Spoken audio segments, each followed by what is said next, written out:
आमच्या इथे आज दुपारी चिकन आणलं होतं. आता एवढं चिकन कोण आणतं का 3 माणसाला? 3 माणसाला एवढं चिकन 1.5 किलो चिकन आणलं होतं. आता ते चिकनची गंमत तुम्हाला पुढे सांगते. इथे दुपारी शिवचं बाहेर खेळणं चालू होतं. छान असं ऊन पडलं होतं, त्यामुळे घरात टाकायले कपडे बाहेर वाळायला घातले. आणि मग इथे दुपारी त्यांनी आणि मामांनी चिकन आणलं होतं. दोघांनाही माहीत नाही. दोघेही चिकन आणि चिकन बिर्याणीचे सामान घेऊन आले. त्यामुळे दुपारी चिकन सूप तयार केला आणि मग संध्याकाळी या शिजवलेल्या चिकनची मग चिकन सुक्का बनवला आणि मग त्यानंतर उरलेल्या चिकनचं मग मी चिकन बिर्याणी केली. आमची इथे चिकन बिर्याणी खूप आवडते सगळ्यांना खायला.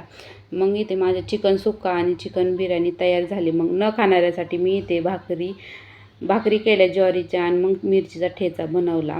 आमच्या घरात 4च माणसं आहे, पण खूप वेगवेगळे मेनू असे करावं लागतात. आणि मग चला इथेच एंड करते. भेटूया पुढच्या ब्लॉगमध्ये. Bye bye.